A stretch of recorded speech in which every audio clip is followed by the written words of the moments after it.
जय श्री राम दोस्तों। तमिल भाषा में लिखी महर्षि कंबन की रामायण ई रामावतारम में एक कथा का उल्लेख मिलता है। ये रामायण की कथा अनुसार भगवान श्री राम ने तमिलनाडु के एक विशेष स्थान पहुंचकर युद्ध की तैयारी की और रावण से युद्ध करने के पूर्व वहां पर भगवान शिव के शिवलिंग की स्थापना करने का विचार किया। रामेश्वरम में शिवलिंग की स्थापना करने हेतु किसी योग्य आचार्य या पुरोहित की आवश्यकता था। ऐसे में विद्वानों ने श्री राम को रावण को बुलाने के लिए कहा, क्योंकि रावण विद्वान पंडित और पुरोहित था और वह शिव भक्त भी था। अंत में श्री राम ने जामवन जी को रावण को आचार्यत्व का निमंत्रण देने के लिए लंका भेजा। जामवन जी भी कुंभकर्ण की तरह आकार में बहुत बड़े थे। वे जब लंका पहुंचे तो लंका के प्रहरी भी हाथ जोड़कर उनको रावण के महल की ओर जाने वाला मार्ग दिखा रहे थे।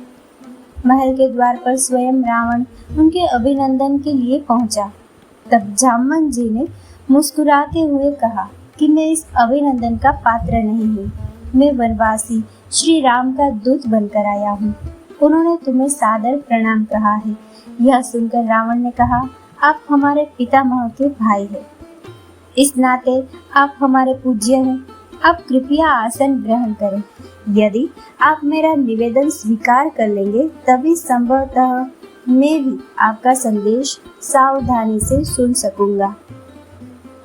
जामवन जी ने आसन ग्रहण करने के बाद पुनः कहा, हे रावण, वनवासी प्रभु श्री राम ने सागर सेतु निर्माण के उपरांत अब यथाशीघ्र महेश्वर लिंग विग्रह की स्थापना करने का विचार प्रकट किया है।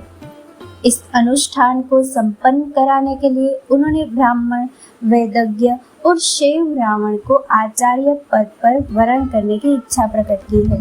मैं उनकी ओर से आपको आमंत्रित करने आया हूँ। रावण ने जामवन की बात सुनकर हंसते हुए पूछा, क्या राम द्वारा शिवलिंग स्थापना लंका विजय की कामना के लिए किया जा रहा है? जामवन जी ने कहा, आपका अनुमान सही है। श्री राम की महेश्वर के चरणों में पूर्ण भक्ति है। जीवन में प्रथम बार किसी ने रावण को आचार्य बनने योग्य जाना है। क्या रावण इतना अधिक मूर्ख कहलाना चाहेगा कि वह भारतवर्ष के प्रथम प्रशंसित महर्षि पुलत्स्य के सगे भाई महर्षि वशिष्ठ के यजमान का आमंत्रण और अपने आराध्य की स्थापना हेतु आचार्य पद स्वीकार कर दे? कुछ देर रुकने के बाद जामवन जी ने कहा, लेकिन हाँ, यह जांच तो नितांत आवश्यक है कि जब वनवासी श्री राम ने इतना बड़े आचार्य पद पर पदस्थ होने हेतु आमंत्रित किया है, तब वह भी यजमान पद हेतु उचित अधिकारी है भी अथवा नहीं। जामवन जी के इस तरह बात पर रावण थोड़ा क्रुद्ध हो गया और उसने कहा, जामवन जी, आप जानते ही हैं कि त्रिभुवन विजयी अपने इस शत्रु की लंकापुरी में आप पधारे हैं। यदि हम आपको यहाँ बंदी बना ले और आपको यहाँ से लौटने न दे तो आप क्या करेंगे? रावण के ये वचन सुनकर जामवन खुलकर हंसे और कहा, मुझे निरुद्ध करने की शक्ति समस्त लंका के दानवों के संयुक्त प्रयास में नहीं है, किंतु मुझे किसी भी प्रकार की कोई विद्वत्ता प्रकट करने की न तो अनुमति है और न ही आवश्यकता।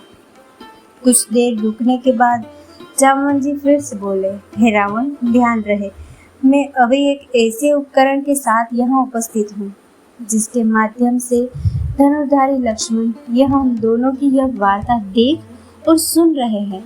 जब वे वहां से चलने लगा था तभी से धनुर्वीर लक्ष्मण वीरासन में बैठे हुए थे। उन्होंने आचमन करके अपने तुड़ीन से पाशुपतास्त्र निकालकर संधान कर लिया है और मुझसे कहा है कि जामवन जी, रावण से कह देना कि यदि आप में से किसी ने भी मेरा विरोध प्रकट करने की चेष्टा की तो यह पाशुपतास्त्र समस्त दानव कुल के संहार का संकल्प लेकर तुरंत छूट जाएगा।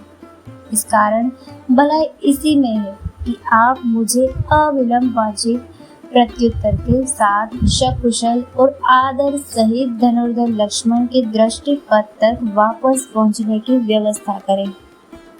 दोस्तों, इस कथा को लाइक, शेयर और हमारे चैनल को सब्सक्राइब करना ना भूलें। जय श्री राम।